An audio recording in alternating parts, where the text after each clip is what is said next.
In the quaint, unassuming town of Eldridge, nestled between rolling hills and dense forests, there stood an old, decrepit house that had long been the subject of whispered rumors and eerie tales. It was a structure that seemed to defy time, its walls battered by the elements yet stubbornly refusing to succumb. The house, abandoned for decades, had become a canvas for nature's reclaiming hand, with vines creeping along its sides and wildflowers sprouting through the cracks in the once grand staircase leading to the entrance. The heart of the local folklore was the basement of the house, a place shrouded in darkness and mystery.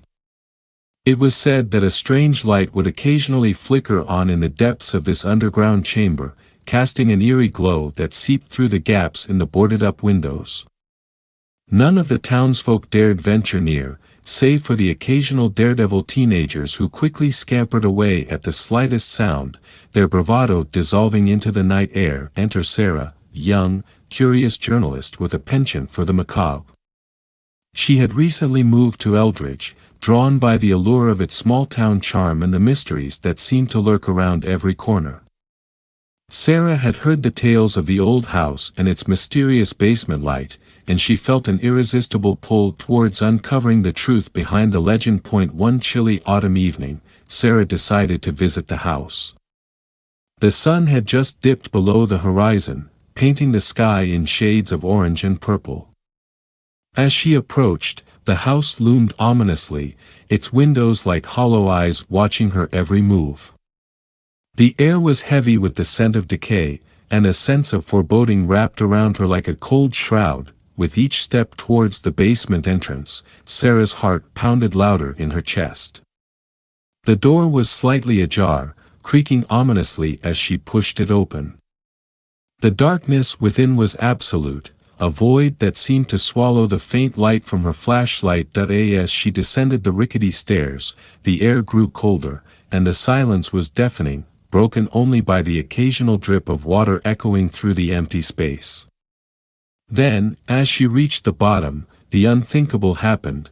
The basement was suddenly bathed in a ghastly, flickering light. The source of the light was an old, rusted chandelier that hung precariously from the ceiling.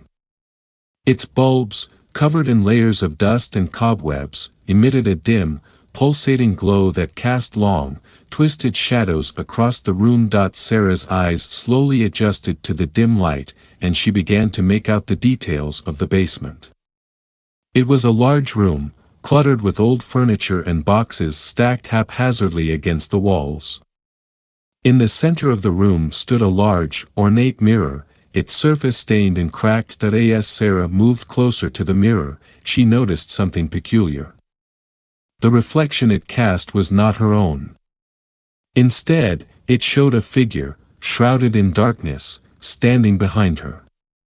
She whipped around, her heart racing, but there was nothing there, only the empty, silent room. Panic set in, and Sarah felt a cold sweat break out on her forehead. She turned back to the mirror, and the figure was still there, closer now, its features more discernible.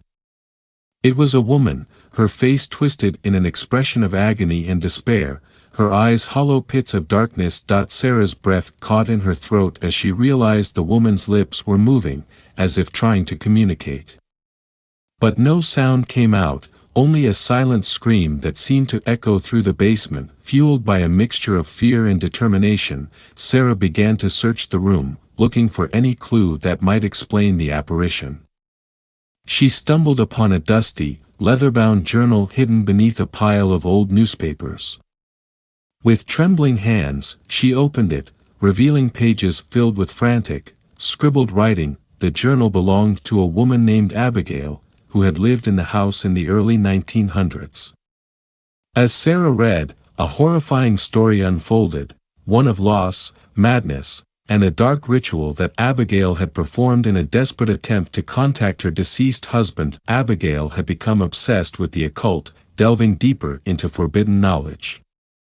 The basement had been her sanctuary, the place where she conducted her rituals, hoping to breach the veil between the living and the dead. The flickering light, Sarah realized, was a remnant of Abigail's unholy experiments, a beacon that had somehow remained lit through the decades, a ghostly echo of the past. As Sarah absorbed the chilling tale, the temperature in the room dropped suddenly, and the light from the chandelier began to pulse more rapidly.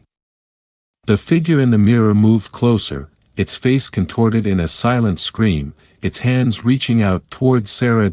In a panic, Sarah dropped the journal and ran towards the stairs, her heart pounding in her ears. The light flickered wildly behind her, casting long, grotesque shadows that seemed to chase her as she ascended the stairs. She burst out of the basement, gasping for air, the cold night air stinging her lungs. As she looked back at the house, the light in the basement flickered once more before being extinguished, plunging the room back into darkness. Sarah never returned to the house, but the experience stayed with her, a haunting reminder of the thin veil that separates the world of the living from the unknown mysteries that lie beyond. The house still stands in Eldridge, a silent sentinel guarding its dark secrets, and the light in the basement remains a source of whispered tales and fearful glances from the townsfolk. But for Sarah, it was more than just a story.